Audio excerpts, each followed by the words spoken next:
서력 2801년 은하 저 멀리까지 터전을 확대한 인류는 은하 연방을 설립하고 이를 우주력 1년으로 삼으며 끝없는 팽창을 이어나갔습니다. 하지만 이 은하 연방도 쇠퇴를 맞이하게 되었으며 우주력 310년 혜성처럼 등장한 루돌프 폰 골덴바움이라는 인물에 의해 은하 제국으로 이름이 바뀌게 되고 스스로 황제 자리에 오른 루돌프는 소수의 귀족에 의해 지배되는 사회 구조를 만들므로써 시민들을 억압하기 시작합니다. 하지만 제국력 164년 이런 사회 구조에 불만을 품은 공화주의자들의 리더 알레 하이네세는 조잡하게 만든 우주선을 이용해 제국 지배권에서 탈출, 그의 이름을 딴 행성 하이네센에 정착하여 자유행성 동맹을 설립하고 우주력을 부활시킵니다. 그렇게 세월이 흘러 우주력 527년 은하 제국과 동맹은 첫 무력 접촉을 겪게 되고 그 이후 은하 제국과 동맹 그리고 중립국인 페잔 이 세 개의 세력이 은하를 차지하기 위해 끝없는 싸움을 하고 있었죠.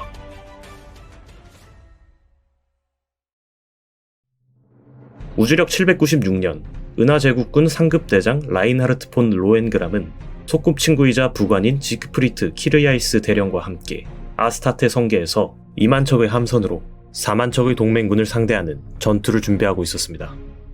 2배 가까운 병력을 상대로 라인하르트 휘하의 고관들은 철수를 제안하지만 라인하르트는 그들에게 압도적인 승리를 약속하며 전장으로 향합니다. 병력을 세 방향으로 나누어 제국군을 포위하던 동맹군은 제국군이 돌진해온다는 사실에 크게 당황할 수밖에 없었습니다.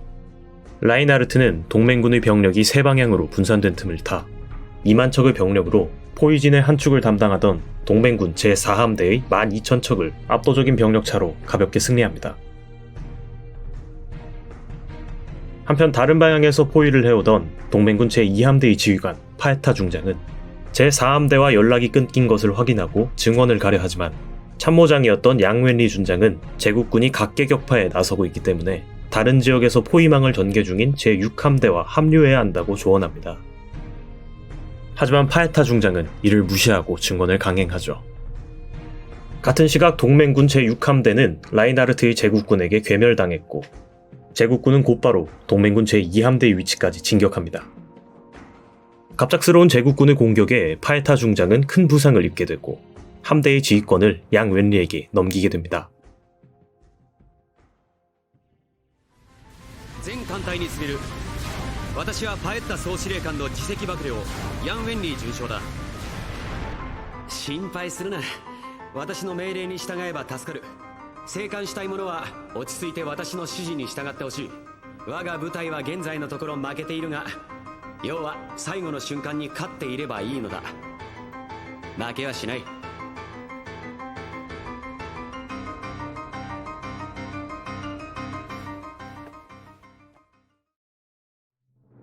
라인하르트는 코웃음을 치며 동맹군의 중앙을 돌파하지만 동맹군은 양 웬리가 전투 이전 미리 저장해두었던 함대 운영에 따라 제국군의 중앙 돌파를 자연스럽게 벗어나고 뒤로 따라붙습니다.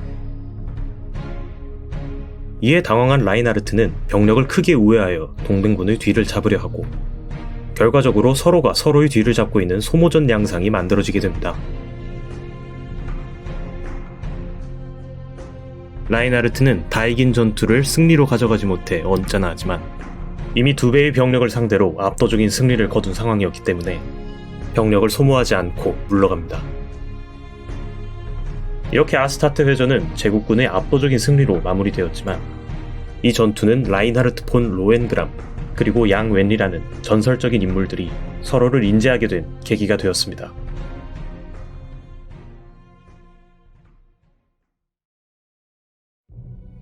아스타테 회전에서 큰 공을 세운 라인하르트는 제국 원수로 승진하고 우주함대 부사령관에 임명됩니다. 하지만 연회장 내 사람들의 반응은 그리 달갑지 않았습니다. 그 이유는 라인하르트가 황제의 총애받는 후궁인 안네로제의 동생이기 때문에 그 후광으로 출세였다고 생각하는 사람들이 많았기 때문입니다. 라인하르트의 부관 키르이아이스 또한 단숨에 2개의 계급을 승진하여 소장 계급장을 달게 되었습니다. 라인하르트를 따라 승진하는 자신의 모습을 보며 키르이아이스는 과거를 회상합니다. 평범한 가정에서 태어난 키르이아이스는 어느 날 옆집에 이사온 아름다운 소년과 그의 누나를 보고 마음을 빼앗깁니다. 이후 둘도 없는 친구 사이로 지낸 둘은 행복한 나날을 보내지만 어느 날 라인하르트의 누나 안네로제가 황제의 첩으로 팔려가게 되며 모든 것이 뒤바뀝니다. 안네로제는 키르이아이스에게 라인하르트를 잘 부탁한다는 말을 남기며 황궁으로 향했고 그 이후 라인하르트도 어디론가 사라지며 빨간머리 소년의 꿈같은 시간은 끝이 나는 것만 같았습니다. 그렇게 둘이 없는 무료한 시간을 보내던 어느 날 키르이아이스의 앞에 라인하르트가 나타나고 함께 사관학교에 입학하자고 제안합니다. 키르이아이스는 그 제안을 따라 사관학교에 입학하여 귀족들의 행포가 만연한 학교에서 우수한 성적을 거두며 졸업하였고 졸업식이 끝난 다음 라인하르트와 루돌프의 동상에 경례를 합니다. キルヒアイス、こう考えてみたことはないか。ゴールデンバーム王朝は人類発生以来続いてきたわけじゃない。始祖はこの傲慢不遜なルドルフだ。もともとルドルフは成り上がりの野心家に過ぎなかった。なあ、キルヒアイス、ルドルフに可能だったことが俺には不可能だと思うか。ラインハルト様、宇宙を手にお入れください。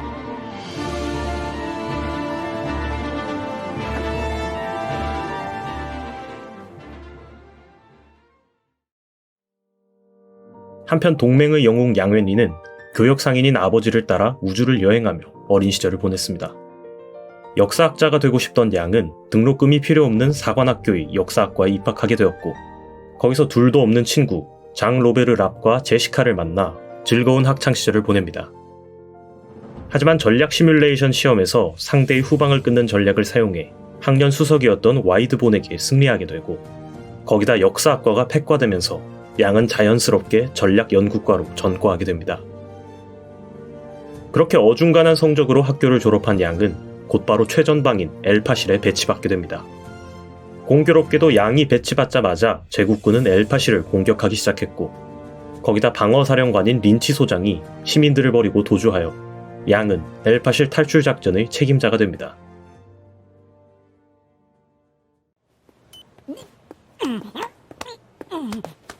どうぞ。ありがとう。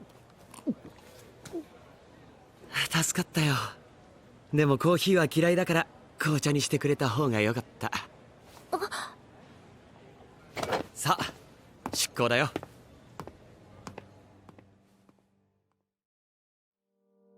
모두에게 못 믿었게 여겨지던 양이었지만 도주한 린치 소장과 그 휘하의 부하들을 미끼로 삼아 시민들을 안전하게 대피시키면서 단숨에 엘파실의 영웅으로 불리며 소령으로 승진합니다. 이후 개인주택을 받게 된 양은 선배인 알렉스 카젤네에게 전쟁고아인 율리안 민츠를 양자로 받을 것을 권유받고 율리안과 함께 거주하게 됩니다. 아스타테 회전은 동맹의 참혹한 패배였지만 공로를 세워 승진하게 된 양은 희생자를 위한 위령제에 참석합니다. 국방위원장 트류니이트의 전쟁 찬양에 진려하는 찰나 한 여성이 행사장에 나타납니다. 바로 이번 전투에서 사망한 랍의 약혼자이자 양의 절친한 친구인 제시카였는데요. 전쟁을 찬양하지만 본인은 가장 안전한 곳에서 젊은이들을 사지로 몰아넣는 트류니이트를 위선자라며 비난한 제시카는 경호원들에게 제지당하지만 양은 제시카를 보호하며 공항까지 바래다주고 통합작전본부장 시톨레 원수의 부름을 받고 본부로 향합니다. 시톨레 원수의 명령은 충격적이었는데요. 이번 전투의 패잔병들을 모은 신규 함대 제13함대를 창설하여 양을 사령관에 앉히고 제국 영토로 향하는 입구인 난공불락의 요새 이제르론 요새를 함락하라는 것이었습니다.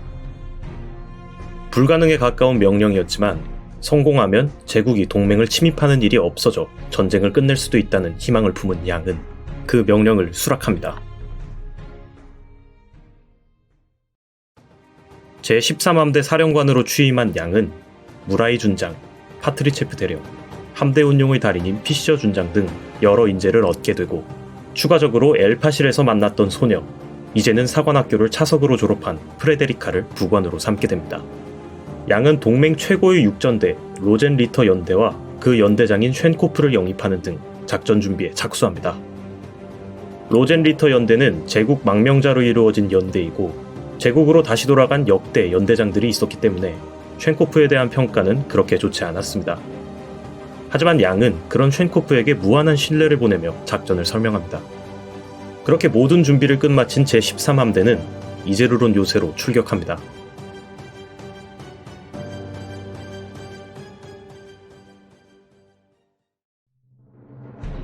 이제르론 요새는 제국과 동맹 사이의 유의한 항행 가능 구역에 세워진 직경 60km의 거대한 요새였습니다.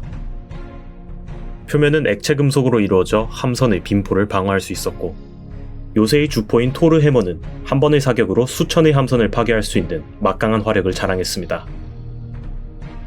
거기다 요새 사령관 슈토카우젠, 주둔 함대 사령관 젝트는 사이는 좋지 않았지만 앞다투어 전공을 세우며 요새를 훌륭히 방어하고 있었습니다. 동맹은 이전부터 여러 차례 공략을 시도했지만 성공했던 적은 한 번도 없었죠. 한편 요새 내부는 조금 소란스러웠습니다. 동맹군에 쫓기던 아군 함선 한 척이 구원 요청을 보내왔기 때문인데요.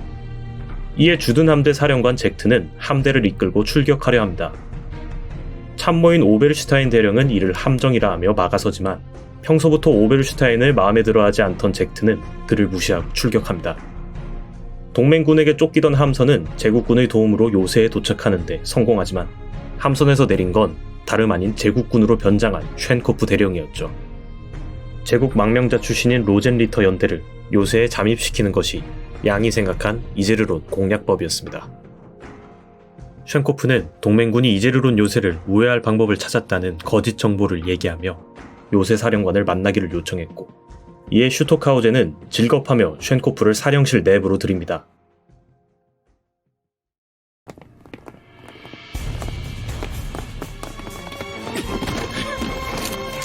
슈토크하우젠閣下、機関は我々の捕虜だ。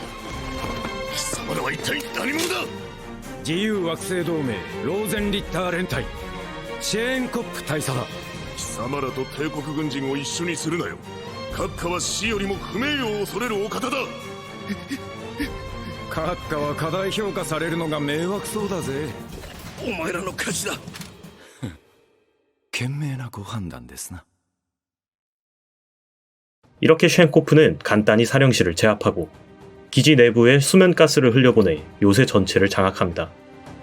그렇게 동맹군은 요새에 손쉽게 입성하게 되고 가짜 무전을 보내 요새 주둔 함대를 유인합니다. 오베르슈타인은 이것을 간파하고 함정이라고 진언하지만 젝트는 또다시 이를 무시하고 요새로 돌아갑니다. 하지만 그들을 맞이한 건 요새의 주포 토르 해머였고 순식간에 많은 병력을 잃은 제국군은 이제서야 동맹군에게 요새가 점령되었다는 사실을 깨닫습니다. 이에 젝트는 요새를 재탈환하기 위해 공격을 감행하고 토르 해머에 더욱 많은 병력들이 산화합니다. 이 학살극을 끝내고 싶던 양은 제국군에게 도망을 권유하지만 젝트는 이를 거절하고 요새로 돌진합니다. 오베르슈타인은 혼자서 조용히 탈출하고 결국 양은 토르 해머를 젝트의 함선으로 발사하여 제국군의 지휘체계를 붕괴시킵니다.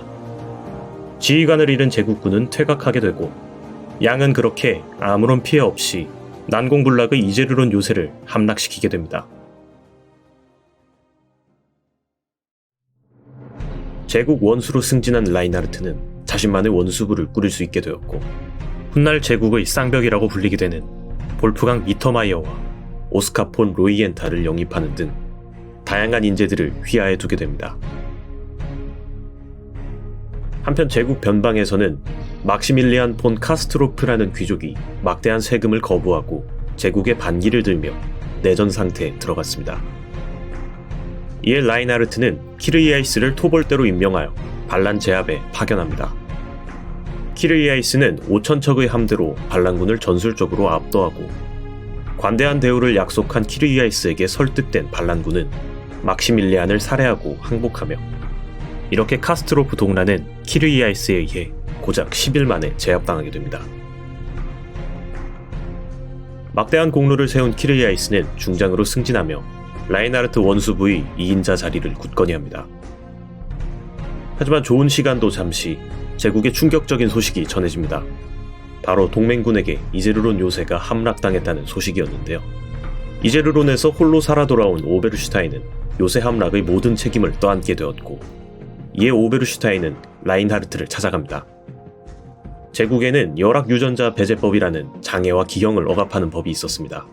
선천적인 시각장애인이던 오베르슈타인은 이러한 법을 만든 제국과 골덴바움 왕조에 대한 증오심을 라인하르트에게 밝히며 본인을 등용할 것을 요청합니다. 이런 모습이 마음에 들었던 라인하르트는 황제에게 오베르슈타인을 사면해줄 것을 간청하고 그를 원수부에 영입하여 참모로 삼습니다.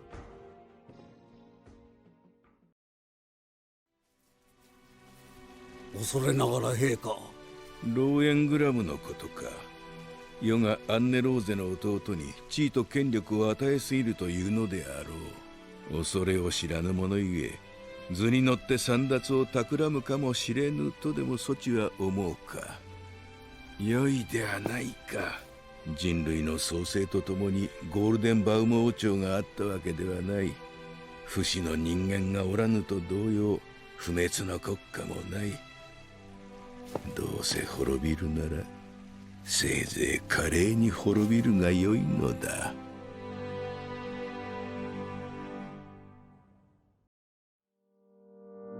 한편 아스타테 회전과 이전의 여러 패배로 인해 동맹은 재정이 크게 악화되었고 동맹 최고평의회의 지지율은 급락하고 있었습니다. 이에 최고평의회는 시민들의 눈을 돌리며 지지율을 끌어올리기 위해선 가까운 시일 내에 제국과의 전투에서 큰 승리가 필요하다 판단했고 제국 영토로의 대규모 원정을 결정합니다. 양 웰리는 제국과 동맹 사이의 교두보인 이제르론을 함락하였기 때문에 평화가 올 거라 판단하고 사직서를 제출하는데요. 하지만 여유로운 은퇴 생활을 기다린 양에게 돌아온 것은 중장 진급과 제국 본토로의 원정 계획이었습니다. 동맹군은 우주함대 사령관 로보스 원수를 중심으로 총 전력의 6할에 달하는 20만 척의 함선과 3천만 명의 장병을 제국 본토로 보내는 대규모 원정을 계획 중이었습니다. 회의에 모인 동맹군 제독들은 이번 원정의 전략적 목표에 대해 질문하지만 이 원정의 주요 이반자인 포크 준장은 제국 본토에 침공하기만 하더라도 제국은 간담이 서늘해질 것이라는 모호한 말만을 반복하고 보급 문제는 어떻게 할 것이냐는 카젤르의 질문에도 유연하게 임기응변을 할 것이라는 무책임한 대답을 합니다. 이런 말도 안 되는 계획에 제독들은 불만을 품지만 자유의 깃발 앞에 제국 시민들을 해방시키는 것은 본인들의 의무라고 말하는 로보스 원수와 포크 준장은 모든 의견을 묵살하고 계획을 진행합니다. 私も甘かったよ。イゼルローンを手に入れれば戦果は遠のくと考えていたのだから。この際だから言ってしまうが、私はこの遠征が最小限の犠牲で失敗してくれるよう望んでいる。惨敗すれば無用な血が流れる。かといって勝てばどうなるだろう。主戦派は突き上がり、政府や市民のコントロールを受け付けなくなるのは明らかだ。君の辞表を却下した理由もこうなれば分かってもらえるだろう。後を託す者として君にも才能相応の苦労をしてもらわんと。第一不公平というものだ。不公平ですか。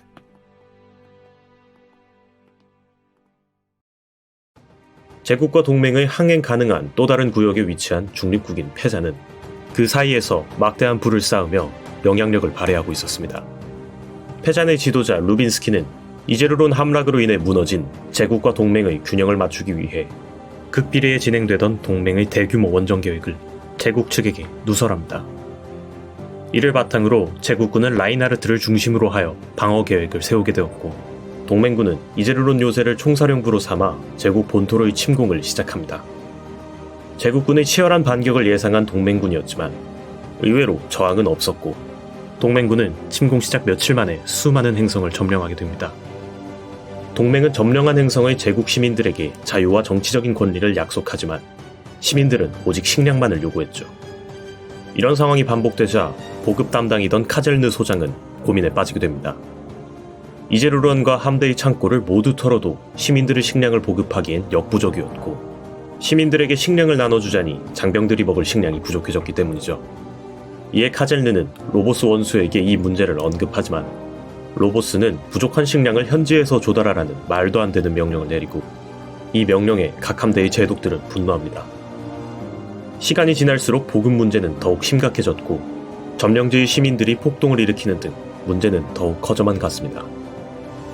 이를 보다 못한 양은 제독들에게 철수를 제안하고 여러 제독들은 이에 동의합니다.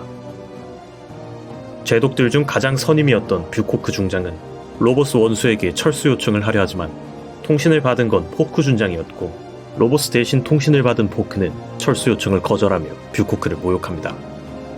화가 난 뷰코크는 무능한 포크를 쏘아붙이고 포크는 갑작스러운 발작으로 쓰러지게 됩니다. 뒤이어 나타난 참모장 그린힐 대장은 충격적인 사실을 전해줍니다. 첫 번째는 포크 준장이 사실 정신병을 앓고 있었다는 것이었고 두 번째는 로보스 원수가 현재 취침 중이며 적습이 아니면 보고하지 말라는 명령을 내렸다는 것이었습니다. 정신병을 가진 참모와 취침 중인 지휘관, 거기다 전선의 병력들은 식량이 없어 굶고 있는 등 동맹군의 상황은 더할 나위 없이 최악으로 치닫고 있었습니다. 사실 동맹군이 겪은 모든 일들은 라인하르트의 계획대로였습니다. 라인하르트의 계획은 동맹군을 제국 깊숙한 곳까지 끌어들여 보급을 받지 못해 쇠약해질 대로 쇠약해진 동맹군을 일망타진하는 것이었고 계획이 순조롭게 흘러가자 라인하르트와 원수부의 제독들은 동맹군을 향해 출격합니다.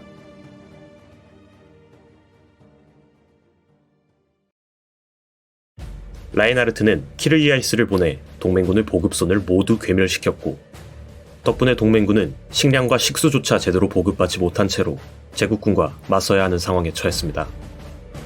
동맹군 제10함대의 우란프 중장이 제국군을 발견하며 본격적인 전투가 시작됩니다. 라인하르트 원수부의 제독들은 지리의 이점과 보급의 차이를 활용하여 동맹군을 압도하기 시작했고 이로 인해 동맹군은 짧은 시간 안에 많은 함선을 잃게 됩니다.